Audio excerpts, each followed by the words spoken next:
You were my first. Oh my God, amazing. I'm blushing. I wish I remembered. It was a big deal for me. It was probably just another day for you. Welcome to Sweet Release.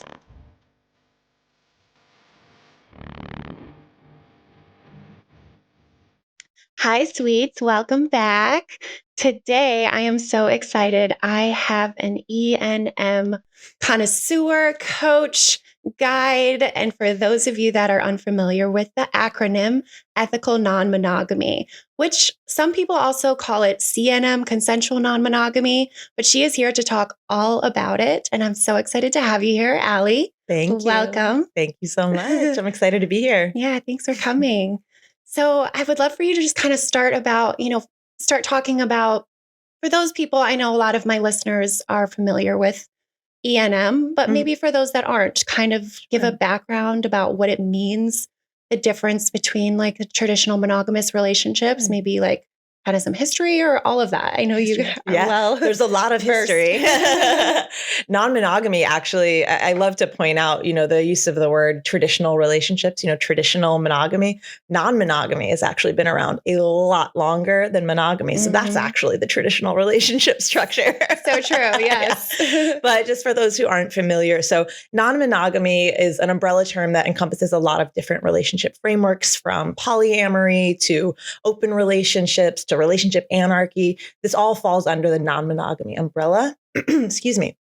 And the main difference, of course, between monogamy and non-monogamy is that you are having multiple concurrent relationships with different people simultaneously with the consent of everyone involved. And that's the key difference, because a lot of people, of course, go to, oh, isn't that just cheating?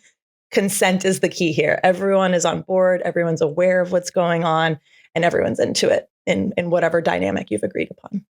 Yeah, I love that. And kind of the history, like why were we all non-monogamous in the beginning? Like, well, you can look at, there's, different civilizations all over the world. This is, dating back to BCE time, Mesopotamia. We were seeing much more communal societies, multiple relationships.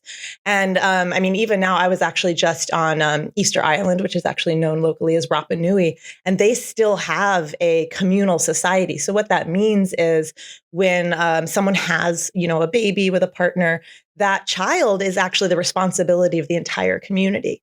There are shared responsibilities. It's not just up to the two people that parented that child, or who created that child. Yeah. It's really a group effort in a lot of ways. And there's pros and cons, right, to all of the above. There are amazing ways that you can share parenting responsibilities and rearing children with community. But of course, that comes with other elements of making sure that everyone's on the same page about how to do so and all of that.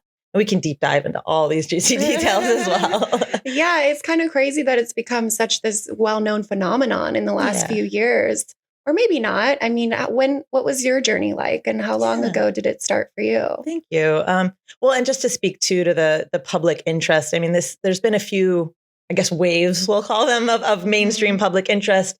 Another one was in the 90s when Ethical Slut came out, 97, I believe.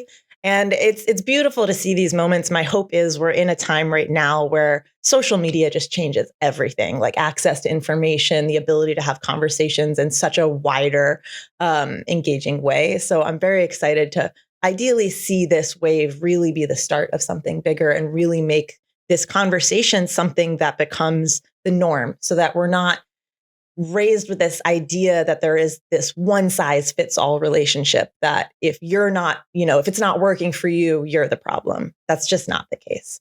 So to go back to your original question of my personal journey. So this can go back to, I was a serial monogamist growing up. I never really had, the cooties phase when I was a kid. I went straight into you're my boyfriend in first grade or whatever it was. My first kiss was a French kiss in his backyard being watched by his sister. So it was always into exhibitionism. Oh my God, that's amazing. Yeah. I bet he loves when I tell that story. My first kiss was a French kiss too. It was a dare. It was a dare. I love it. And I was like, I'm not going to tell him it was my first kiss. Like, fuck That's so yeah. cute. Oh yeah. And like I said, I never went through that like aversion phase. I was always interested in connection. And ironically, like I guess the paradox of that for me was I had also arrived at the idea that I was waiting for sex, which I defined back then as, genital penetrative sex. And I was only dating, men. I was very closeted until about 30. And I was waiting for marriage for some reason. I wasn't raised that way. I'm not religious. It was just this thing that I decided. I had a promise ring and everything. It was a whole, it was a whole thing.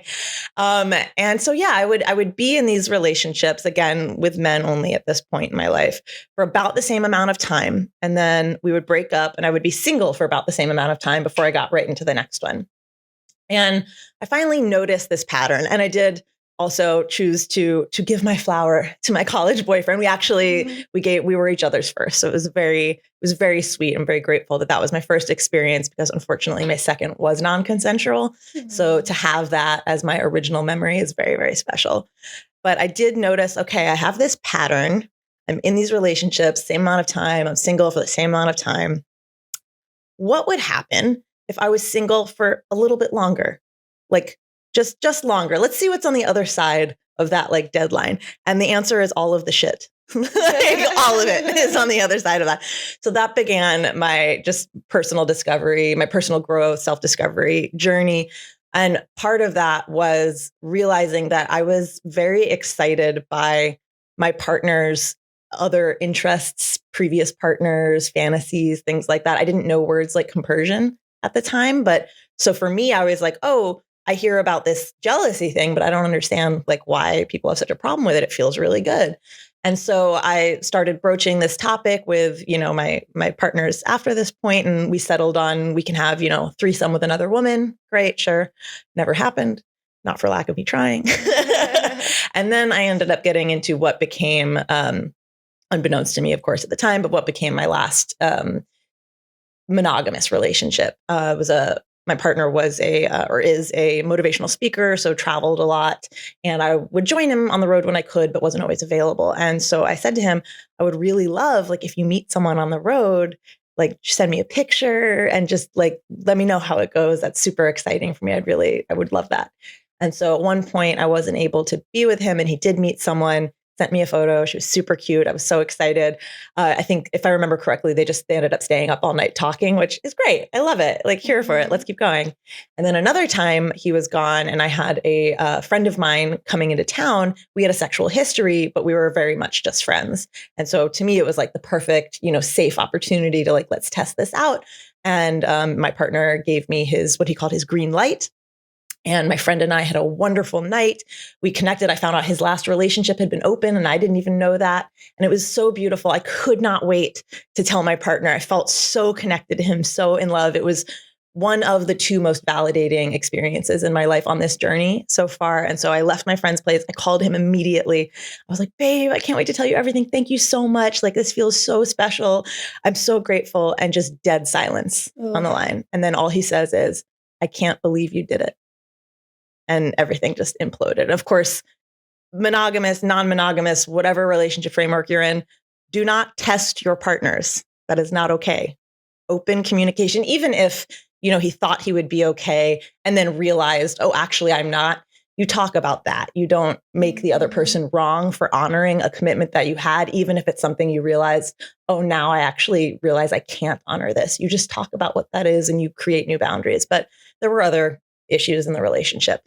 But for me, it was a defining moment because I realized, okay, this is real for me. This is super like in my bones real.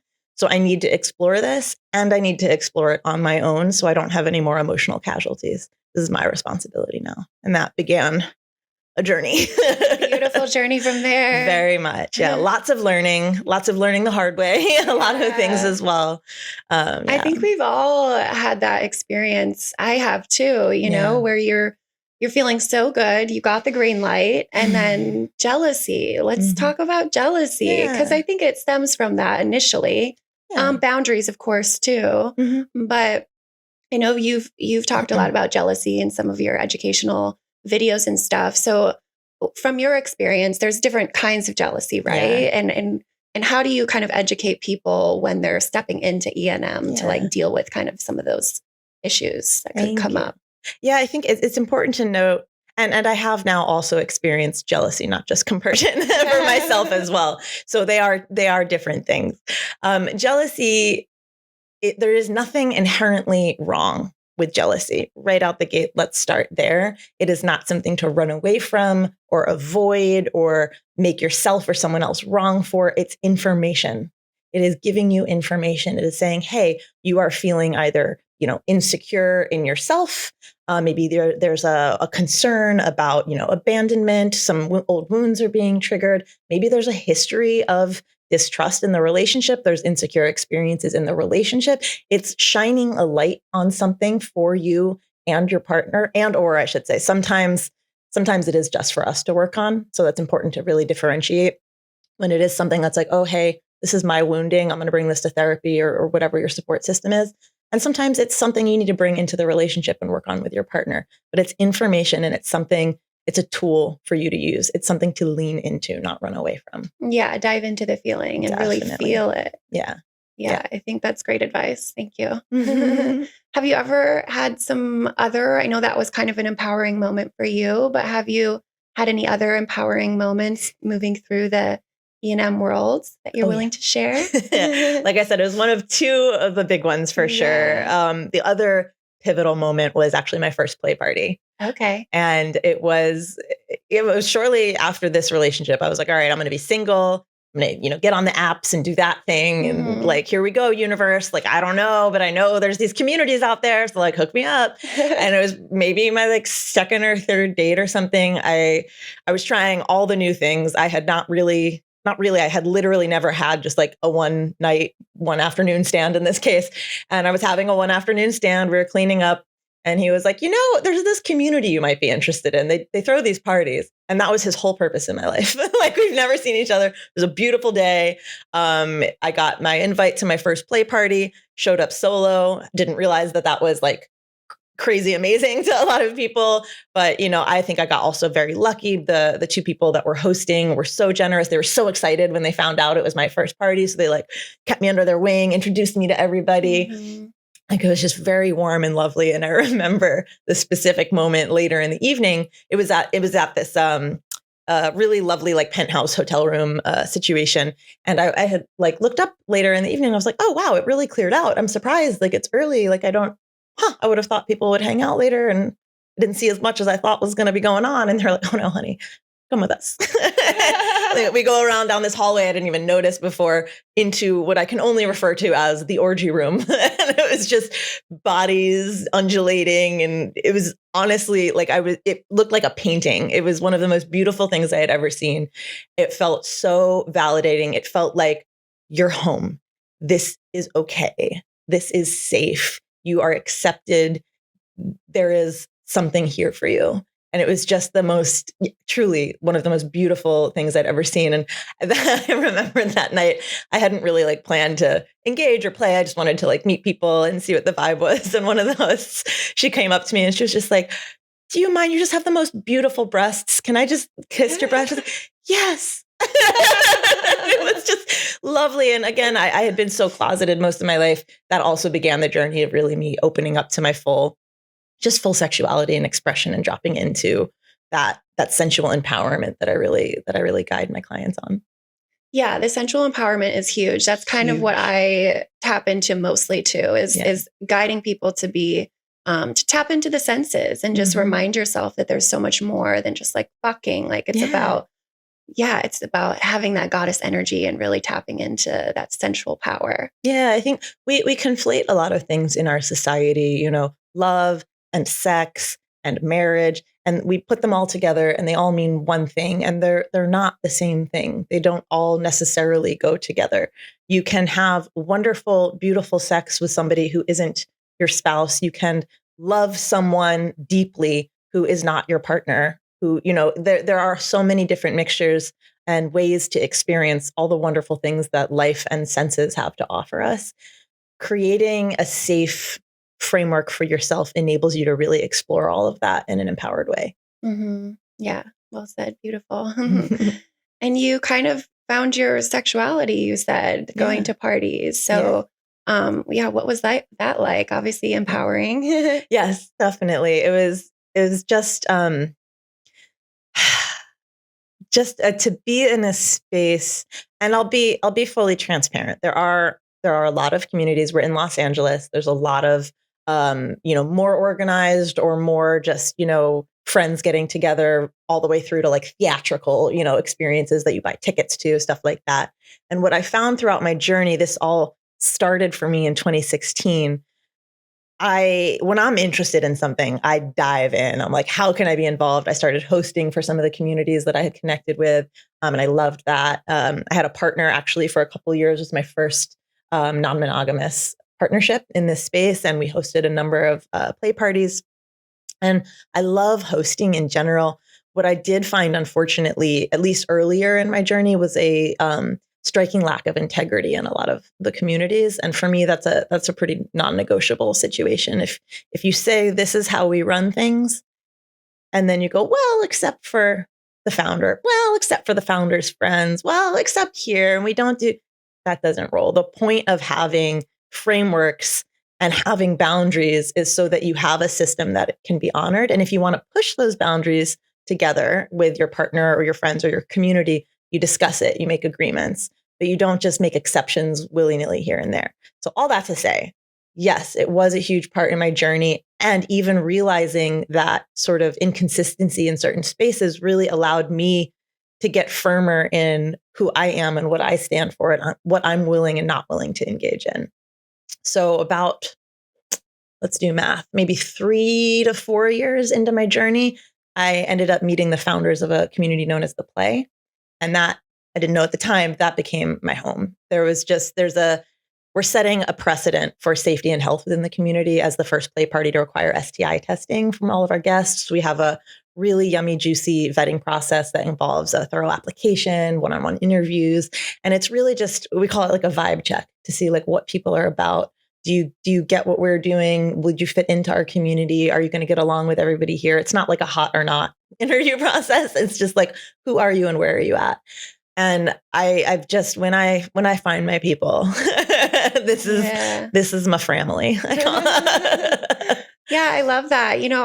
I agree. There were some moments, and I was in the lifestyle in the swinger community, and then I really took a long break and have recently kind of dipped back into it. I mean, I wouldn't consider my partner and I swingers by any means, but we do like to play. We do like to have a good time and explore and enjoy ourselves. But yeah, I feel like I did find some things about certain communities where I was like, you know what? Yeah, like maybe this part isn't for me. Or like you said, like the hot or not. I find that it's very, I had a listener actually ask me this recently, and they were like, I have, me and my partner are very curvy people, and we feel sometimes judged in the space. And I just told them, those aren't your people. If that's giving you that vibe, then those aren't your people. But there is kind of still this stigma about a lot of parties where it's like, show us a picture, we're going off your looks. And it's cool to hear that a place like The Play or other communities are growing and evolving and really going off that vibe.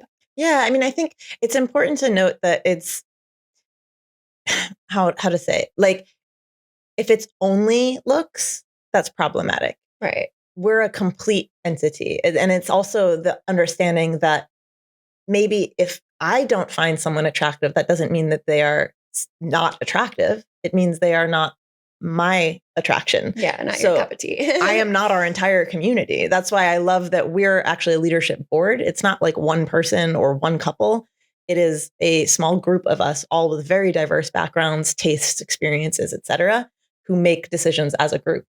So it's not like everyone at our parties looks the same. There's, it's Baskin Robbins. There's 31 flavors.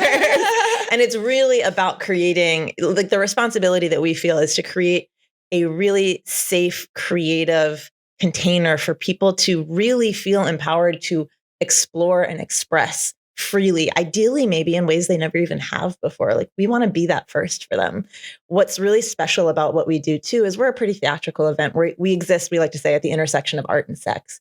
So inherently we're a community of artists. So we have performances at all of our events. And our performers always come from within our community. And granted, we have performers that are, world-class touring professionals, but we also have performances from people who are amateurs and maybe they have a fantasy they've always wanted to, fulfill. And we pair them with our erotic producers to turn that fantasy into either a performance or some sort of experiential part of the evening. So it's really, again, it's very communal. It's very creative. It's very expressive. Yeah, I've been to a few parties, and maybe one was the play, and this was years and years ago, but I loved the initial, like dance that was so sexy, and the performance, because it really does get you in the mood, and it makes you feel like just turned on and like ready to kind of relax and let go and have fun. And I also want to draw attention to, like you noted about you and your partner, your agreements, your relationship framework. It's really important to note that you don't have to be non-monogamous to go to play parties, and you don't have to go to play parties if you're non-monogamous. We certainly, like with these don't have to go together. We have plenty of monogamous couples who come. They want to, meet people, be in that environment. It gets them excited. And maybe they, if they play, they only play with each other, or they don't play in that venue. They take it all back home. There is no expectation. It's very much, we really encourage everyone who comes to our parties, especially if they're in a couple, throuple, any relationship dynamic, to really discuss their boundaries. We call them their dibs or bids, your desires, your intentions, and your boundaries for the evening, and keep discussing them throughout the evening. And we even call it out in our welcome speech of like, have you talked about that yet? Let's practice with each other. We do an intimacy exercise. So everyone really drops in and like practices sharing their boundaries with each other. Yeah. Do you do something similar? Because you have started your own business too. So do you want to talk a little bit about that? Yeah, I would love to. It's very much kind of what we were talking about earlier. You were asking me about the beginning of my journey and my intention with launching Passport to Pleasure, which is my company I just launched, is to basically, I wish I existed when I started. Yeah. I want to bring all of my resources over the, since 2016, what is this now? Over 9 years, all of my resources, everything I've learned, all into one place through educational offerings like online courses, private guidance with me as well. I'll be launching experiential retreats in the future as well. And just, again, bringing everything into one place so people can, figure out, am I ready to explore this space? Why do I want to explore this space? I have a couple like free tools that I offer people who are getting started. One is called What the Fuck Do You Want? Discover Your Big Why. And it's just a short little worksheet. It really helps people, again, use their senses, dropping into their body awareness, asking important questions, really exploring what is their big why for why they even want to step into non-monogamy and explore this space. Because once you have that, that is going to inform every decision you make on this journey. And then the other tool I love to offer people that are already people that are already partnered is called the relationship ratio. And just because you want to start exploring doesn't mean your relationship is necessarily ready to open up. So the relationship ratio simplifies, is again, a very short worksheet that you can do with your partner. And the number you get will help you understand where you're at and whether or not your relationship is in a strong enough foundation to start exploring opening up. And then if you are, I have my foundational online course, which is called ENM 101, Exploring Healthy Non-Monogamy. And that gives you just all the basics, the vocabulary, the relationship frameworks, how to talk, what is consent, how to talk about boundaries, what are your boundaries? And then you discover through understanding what I call your hierarchy of needs, your emotional and romantic and your physical and sexual needs on like a two-plane chart. And that will help you determine which relationship structure is best for you. You'll arrive at what I call your IRS, your ideal relationship structure. That will then inform your big, big takeaway, which is the end of the course. You will get walked step by step by me through creating your relationship agreement. And that is an actual literal document that you build with your partner about what is this going to look like? What are our boundaries? How do we communicate with new partners or about new partners? What are our safer sex practices? What does co-parenting look like, et cetera, et cetera, like everything on paper. Honestly, even if you're monogamous, you should have a relationship agreement. We assume like a marriage document is, enough, but we make a lot of assumptions that get us in trouble. Having all of it down on paper and again, reviewing it regularly because it is a living, breathing document, just like your relationship, really sets you up to have a foundation from which to really explore everything that alternative relationship dynamics offer. Yeah, I think it's also the root is kind of communication, right? Very Like much. just continuously having those conversations and really Mhm. like diving deep into who you are and learning about yourself and your Yeah. partner and yeah, checking in every few years and making sure you're still on the same page. Oh, I would say much more often than Less every few than years.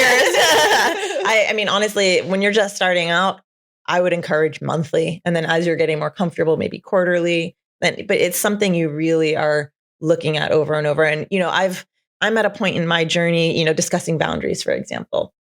It's taken a great deal of cultivation. This is not the way a beginner should do it, but I'm at a point where I discover my boundaries now by smashing into them head on and going, oh, I did not like that. Good to know. I will not be doing that again. Lesson learned. Yes, exactly. Well, and that actually brings me to an important point.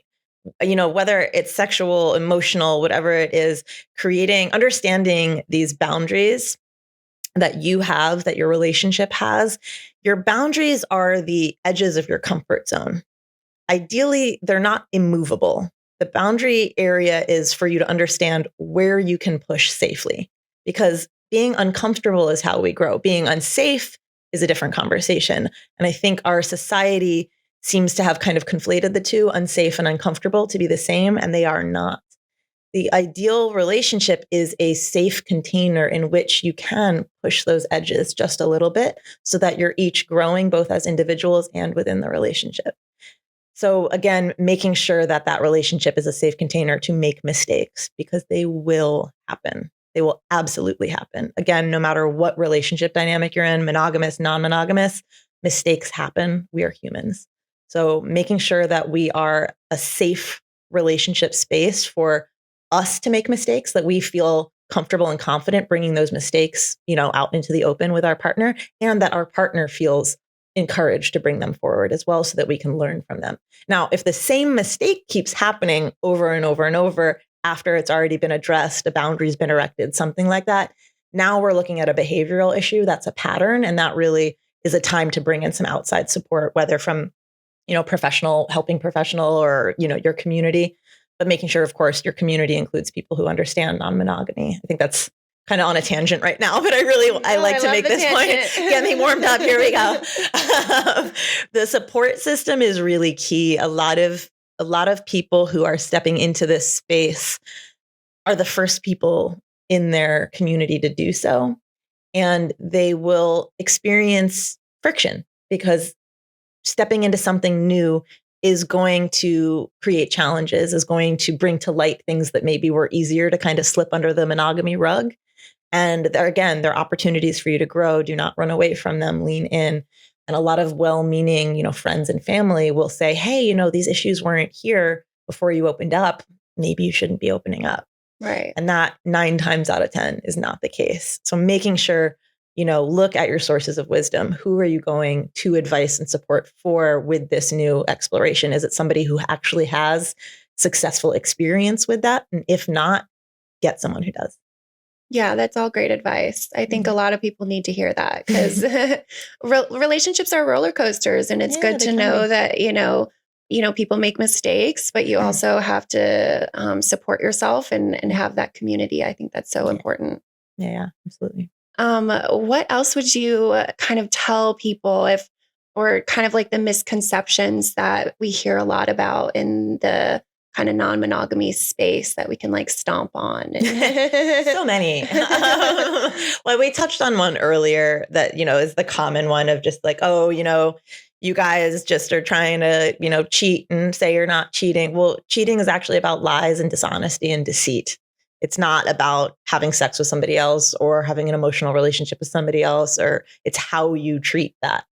The whole point of, non-monogamy, as you said, is also called consensual non-monogamy. It's that everyone is aware of and, in agreement on how this is going. It doesn't mean mistakes don't happen. You can absolutely still cheat and be cheated on in a non-monogamous structure, because again, it's about lying. It's about deceit. You can do that in any relationship dynamic. But in healthy non-monogamy, it's offering the opportunity to be honest about our humanity. It is so normal and healthy to be attracted to people who are not your partner, emotionally and physically. It's so normal. It's okay. It's a very unrealistic expectation to think that all of your myriad complex needs will be satisfied by one person. Mm-hmm. We don't have one friend, most of us. Mm-hmm. We don't, have one person that we do business things with. Like we have multiple relationships in all quadrants of our life. Why would this not be the same case? And that doesn't mean that, again, monogamy is bad and non-monogamy is good. It's about understanding that there are options, Totally. that there isn't a one size fits all. So like, what are your needs? First of all, most people don't even know. Mm-hmm. So what are your needs? Establish what those are, and then understand what relationship dynamics can help you satisfy those things. So just to look at some other myths, like you originally asked, I think another big one is that, people who are interested in non-monogamy are emotionally avoidant. It's like, it's how we avoid. Oh, I mean, sure. There are certainly people who use it that way, but that is not the norm. Any intimacy, vulnerability that you're going to experience in one relationship, you're going to experience in all of your relationships. You are investing in all of those dynamics. And so you are learning about different parts of yourself. Something I thought was really interesting on my journey is look at me doing all my personal work. I understand that I have an anxious attachment style because of the way I was raised, and look at me diagnosing all these things, and I've worked on it and I'm secure now. Excuse me. And here I am in a secondary relationship acting avoidant. I'm like, what is happening? I'm not avoidant. I'm anxious when I'm triggered. And it's just understanding that all these different people and relationship dynamics and different structures that you build are going to bring out different elements of you. So you're always going to be cultivating that self-growth, personal development in ways that you'd never even experienced. So if you are avoidant, get ready to work on it. Yeah, I agree. Like being in open relationships of any form, I find that you're constantly just learning new things about yourself. Yeah. Like you said before, it's like you're constantly talking about those needs, desires, boundaries, and just, yeah. So I think that's a great myth that needs to go away. And learning about your partner too. If you are partnered, right, you totally. get to experience your partner in new ways that you just fundamentally wouldn't if it was only you guys. Totally. And sometimes that's great, and sometimes it's uncomfortable, but it's always valuable. Yeah, totally. If someone came to you and was interested in, pursuing a non-monogamous relationship, do you have any advice for them or places to start? Maybe you're. I have a few free tools you might want to look at. Free worksheets. Yeah, like I said, I think it's foundational. It's important that you understand your big why, as I call it. Why are you interested? Mm-hmm. Why do you want to open up? If you're single, what is that about? If you're partnered in a relationship, why do you want to open that relationship? Do both of you want to open it? Does one of you want to open it only because the other one wants to open it? Having these conversations is really important. So once you have your big why, if you are partnered, figuring out what your relationship ratio is. And like I said, it's a simple worksheet. It basically helps you open up the concept of reciprocity in a relationship into a way that's integrating the understanding that if you're in a couple, you're actually already in a threesome. There's you, your partner, and your relationship. And each of those entities deserves just as much attention and effort as the other. So it helps you really dial in where your energy and effort is going, how you're receiving, where it's coming from, and if you're ready to open that up from an abundant place. Non-monogamy, opening up your relationship, is additive. It's not reparative. Big, big, big difference. Yeah, that is a big point. And I love that. I've never heard that, talking about the threesome, focusing on yourself and obviously your partner and the relationship as a whole is completely different. Yeah. I hate when people are like, he completes me. I'm like, no, like, great. Complete yourself. Yeah. Well, and your whole life, it's a tapestry. When are you complete? Like I am constantly learning. Mm-hmm. I do my very, very best to come from a place of curiosity as much as I can in my life. And that means that goes all the way through to like, I learn from my clients too. That's why I call myself a guide versus like a coach, like no disrespect. It's just, to me, coach, is just as trained and practiced, in the game, but they're on the sidelines. A guide is actually out there with you on the trail, doing the work, traveling, learning, expanding at the same time.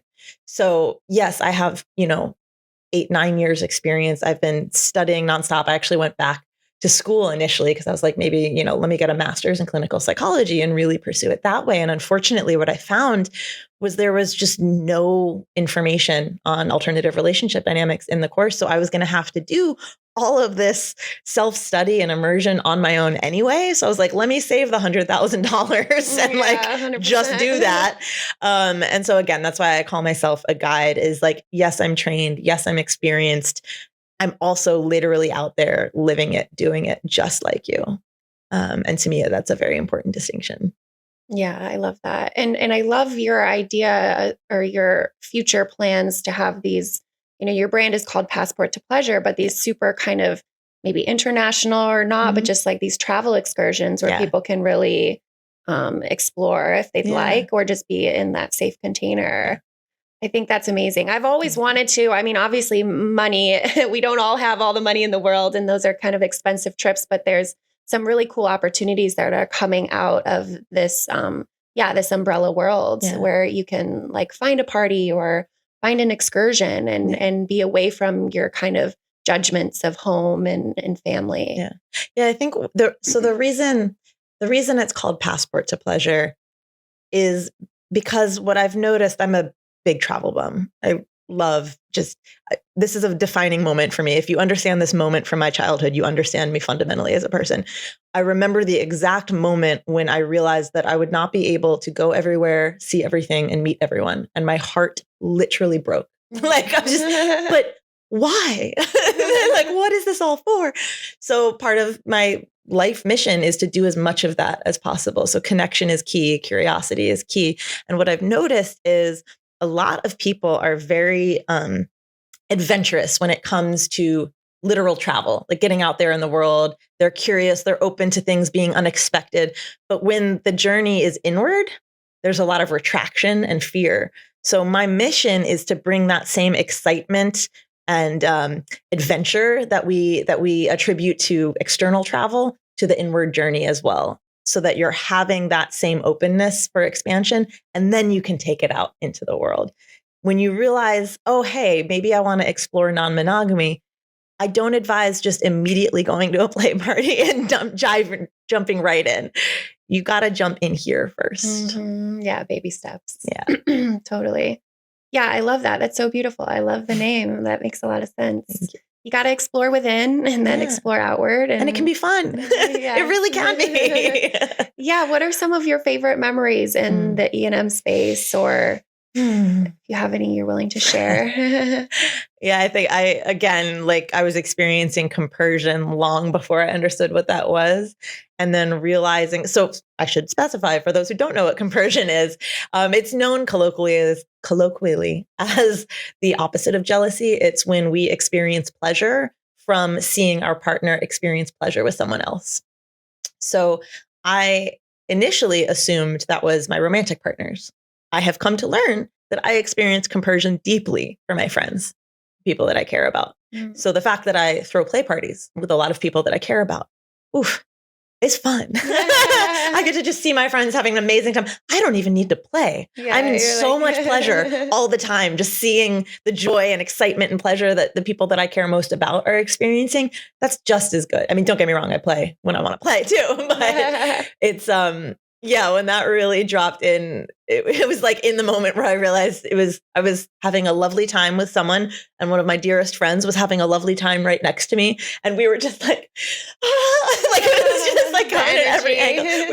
We both get a lot of compersion for each other, so we were just shooting it back and forth, and with our partner, and it's just this like definition, lived experience of abundant. That's what I felt like. Yeah, that's the best when you're like just at a party or in a space with your partner, and you're just all in the pleasure space. It's hard not to just grin from ear to ear. Yeah. I'm always just smiling. Exactly. No, it's like, I can't not. I think that's the thing a lot of people don't realize is first of all, non-monogamy is not a free-for-all. It's actually all about the boundaries, right? But the boundaries are what give you the freedom.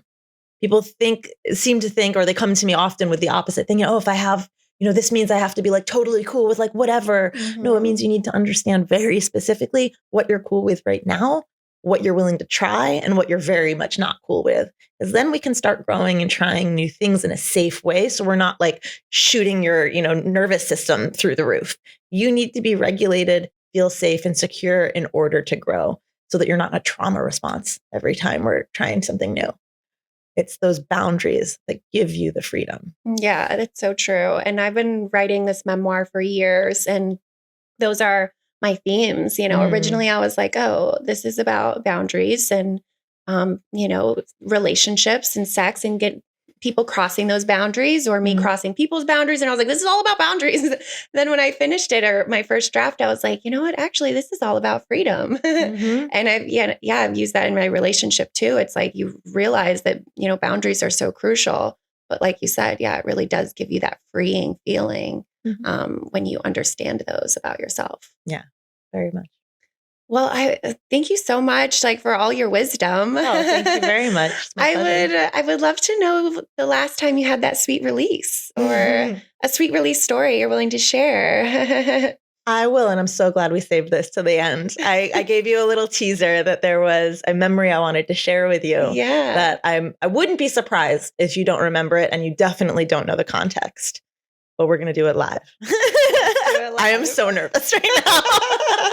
Like immediately 12 right now. So like I mentioned, I was very closeted for most of my life. And my like survival technique was just like be best friends with the girls that I was attracted to. And so I would just constantly friend zone myself whenever I was attracted to somebody. So when I began this journey a few years in, I had a partner at this time, a male man, and he really was wanting to encourage me to express and figure out what that is. And like, let's get curious. And I'm here to support you, whatever experiences you need. So we were at a play party that you were also at. Okay. And our delicious and generous hosts and some of their friends learned that I had never eaten someone before. And that I had a little baby crush on someone at the party.